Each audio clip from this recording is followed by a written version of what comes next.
بسم اللہ الرحمن الرحیم۔ السلام علیکم اسٹوڈنٹس، آج میں آپ کو اردو کے لیکچر نمبر 64 میں سبق ہوائی جہاز پڑھاؤں گی۔ نیکسٹ اس کا جو حصہ ہے صفحہ نمبر 115، 116، 117، ٹھیک ہے۔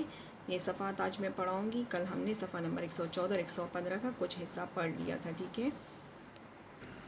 اچھا، اس سے پہلے والے لیکچر میں ہم نے پڑھا تھا کہ ہوائی جہاز کی جو ایجاد ہے وہ انسانی زندگی میں اس نے ایک انقلاب برپا کر دیا ہے، کیونکہ انسان کی زندگی میں جو دوریاں تھیں، جو فاصلے تھے، وہ مٹ گئے۔ انسان اب دن اور مہینوں کا سفر جو ہے وہ گھنٹوں اور منٹوں میں کر سکتا ہے، آسان ہو گیا ہے ہوائی جہاز کی ایجاد سے۔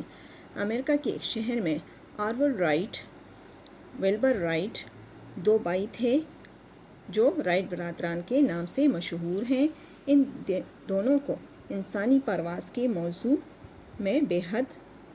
میں نہ صرف دلچسپی تھی، بلکہ اس حوالے سے ان کے اندر خودداد صلاحیتیں بھی موجود تھیں۔ خودداد صلاحیتیں اللہ کی طرف سے دی ہوئی صلاحیتیں ان میں موجود تھیں۔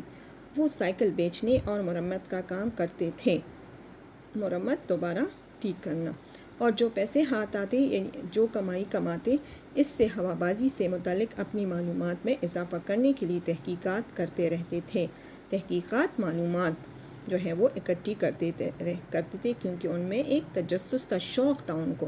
تقریباً 4 سال کی مسلسل محنت شاقہ کے بعد، محنت شاقہ سخت محنت مرکب توصیفی ہے، آخر کار 1903 میں وہ کامیابی سے ہمکنار ہوئی۔ کامیابی سے ہمکنار ہونا محاورہ ہے جس کا مطلب ہے کامیاب ہونا، مقصد پا لینا۔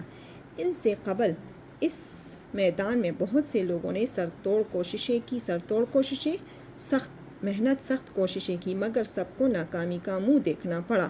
ناکامی کا منہ دیکھنا محاورہ ہے جس کا مطلب ہے شکست، یعنی کوئی بھی اپنی کوشش میں کامیاب نہ ہو سکا۔ رائٹ برادران کی اس کامیابی کی ایک بڑی وجہ تو یہ تھی کہ ان دونوں بھائیوں نے انتہائی خلوص اور یگانگت سے ایک ہی موضوع پر کام کیا۔ یگانگت یعنی ایک ہی ساتھ مل کر کام کرنا یا اتفاق سے۔ ان کی کامیابی کی وجہ ایک تو ان کا خلوص تھا اور دوسرا ان کا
ہوا کے لیے ایک الگ خانہ بنایا، چونکہ ہوا کے دباؤ کا انحصار پروں کی ساخت بناوٹ پڑتا، یعنی ہوائی جہاز جو ہوا میں اڑتے ہیں تو یہ اپنے پروں کی مدد سے اڑتے ہیں، تو وہ ہوا میں تب اس کا دباؤ اور اس کی اڑان کا انحصار جو ہے وہ پروں پر جانتے تھے، اس لیے انہوں نے پروں کی ساخت پر خصوصی توجہ دی اور کامیاب ہوئے۔ شب و روز مرکب عطفی ہے، ٹھیک ہے، اس میں وہ حرف عطف عربی رسم الخط میں اس لیے آیا ہے کہ اس میں شب و روز یہ عربی الفاظ ہے کہ اس محنت کے بعد رائٹ برادران نے ایک مستری کی مدد سے خود ایک انجن تیار کیا، اور یعنی اس کے لیے انہوں نے مستری کا اس لیے استعمال کیا کہ وہ باقاعدہ مستری نہیں تھے، ٹھیک ہے، اس لیے انہوں نے انجن بنانے کے لیے صرف مدد حاصل کی، باقی انجن انہوں نے خود تیار کیا اور اپنے جہاز کے لیے پنکھی بھی خود ہی بنائے۔ یہ تمام تیاری جب مکمل ہو گئی تو ان کی پہلی اڑان کا ناقابل فراموش واقعہ 17 دسمبر 1903 کو رونما ہوا۔ یاد رکھیں، پہلی باقاعدہ اڑان انسان نے 17 دسمبر 1903 کو کی۔ اس روز دونوں بھائی خوشی سے پھولے نہیں سما رہے تھے۔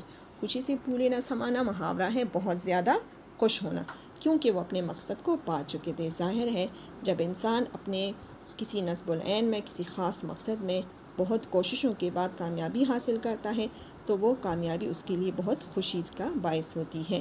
ان دونوں نے اپنی محنت میں کوئی کسر باقی نہیں چھوڑی تھی، اس لیے کامیابی نے ان کے قدم چومے۔ قدم چومنا کیا ہے؟ یہ محاورہ، اس کا مطلب ہے کامیابی حاصل کرنا۔ اس پہلی پرواز کے دن دونوں بھائیوں نے 2 پروازیں کی۔ پہلی پرواز آرول رائٹ نے کی جو 12 سیکنڈ جاری رہی اور تقریباً 120 فٹ کا فاصلہ طے کیا۔ دوسری پرواز ولبر رائٹ نے کی جو 59 سیکنڈ تک جاری رہی اور 852 فٹ کا فاصلہ طے ہوا۔ یہ ایک ناقابل یقین کارنامہ تھا جو ان دونوں بھائیوں نے انجام دیا۔ پہلی پرواز کے لیے استعمال ہونے والے اس جہاز کو انہوں نے فلائر کا نام دیا تھا، جسے آج ہم کیٹی ہاک کے نام سے جانتے ہیں۔ اس کے پر 40 فٹ لمبے اور تقریباً 750 پاؤنڈ وزنی تھے۔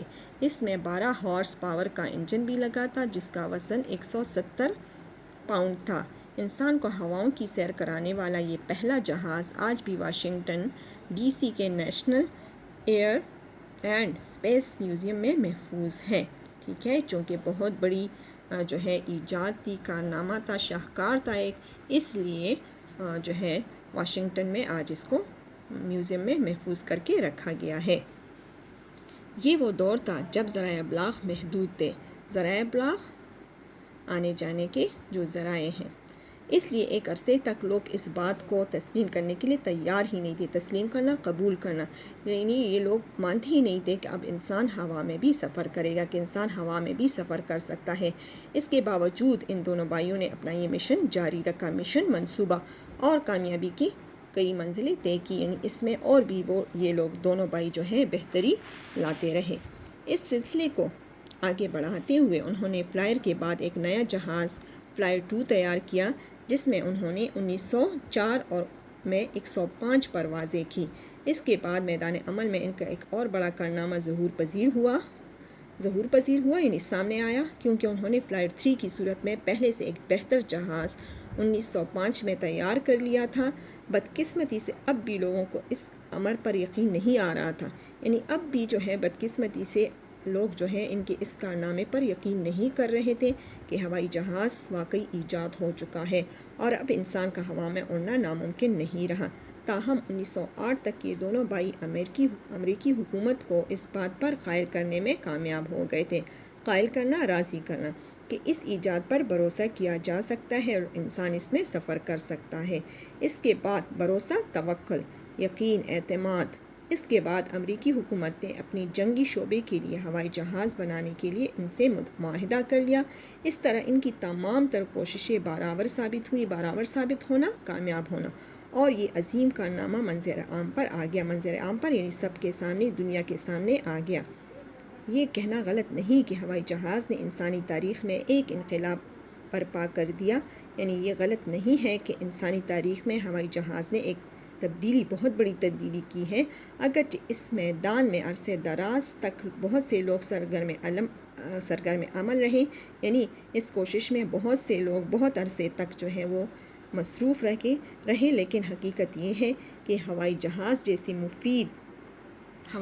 جیسی مفید اور حیران کن ایجاد کا صحرا، حیران کن ایجاد مرکب توصیفی ہے، کا صحرا رائٹ برادران کے سر ہے، جنہوں نے انسانی پرواز کے خواب کو یقینی بنایا، ممکن بنایا اور ایک فرضی جادوئی کہانی کو حقیقت کا روپ دیا، یعنی سچ ثابت کر دیا۔ انسان جو چاہتا تھا کہ وہ ہوا میں اڑے اور اس کی خواہش تھی، تمنا تھی، اور فرضی جادوئی کہانیاں جو وہ پڑھتا تھا، آج ان دونوں بھائیوں نے اس کو سچ کر کے دکھا دیا۔